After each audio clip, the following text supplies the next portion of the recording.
Grand Matin Sud Radio, 7h-9h, Jean-Jacques Bourdin. Il est 7h25, Eric Revel. Avant de jouer, nous allons jouer.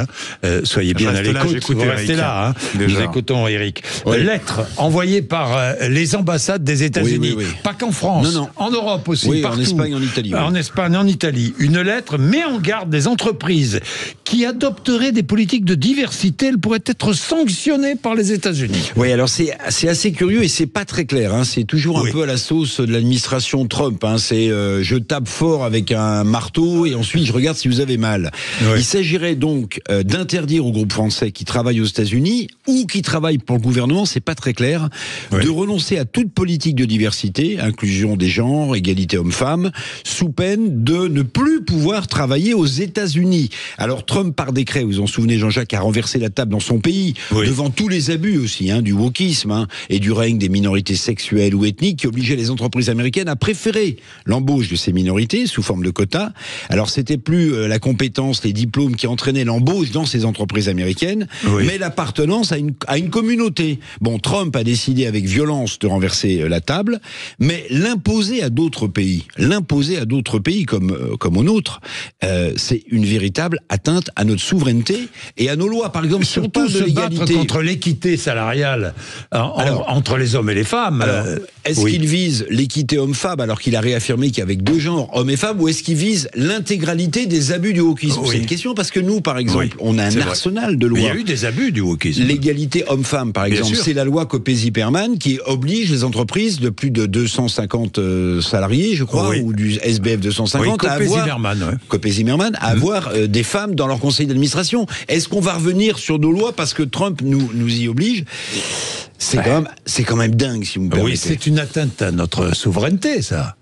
C'est ce que je vous disais. Atteinte à notre souveraineté. Mais il fait du Trump. Il fait du Trump. Brutal et sûr de sa toute-puissance. Bien sûr. Alors, il y a eu des multiples réactions. Je ne sais pas si vous l'avez vu ce week-end. Le MEDEF. Patrick Martin, le patron du MEDEF, est montré au gouvernement. Lombard, dans son entourage, on dit que les valeurs affichées par les Américains ne sont pas nos valeurs.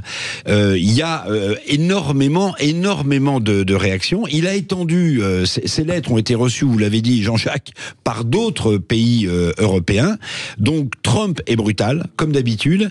Il veut bannir les théories du genre qui minaient quand même la société américaine et qui pourrissait le climat du monde universitaire américain. Il faut quand même le rappeler. Oui, c'est vrai. Bon, Trump veut rétablir une forme de méritocratie, dit-il, du travail et valoriser la performance au sein de l'entreprise plutôt que l'appartenance à un genre sexuel, à une ethnie, à une minorité agissante. D'ailleurs, vous vous souvenez, au moment où on sent que Trump va gagner aux États-Unis, la plupart des patrons des GAFAM, les Meta, Facebook, tous ces groupes-là décident d'arrêter leur politique de diversité pour remettre en place précisément des critères de performance dans l'entreprise.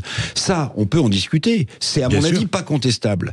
Mais vouloir imposer au restant du monde les valeurs qu'il vient de renverser, c'est un sujet, vous avez raison de le souligner, le mot de souveraineté nationale. Est-ce qu'il va y avoir une réponse graduée ou alors une réponse européenne collective? Oui, une réponse graduée parce que ça doit avoir quelque chose. La question est posée. Bon, merci Eric. Trump qui n'exclut pas un troisième mandat. Qui n'exclut pas un troisième mandat. Au mépris de la Constitution américaine, ce qui serait un coup d'État. Qui n'exclut pas de bombarder l'Iran, qui n'exclut pas de prendre militairement le Groenland. Oui, de prendre militairement le Groenland. Oui, il est parti là.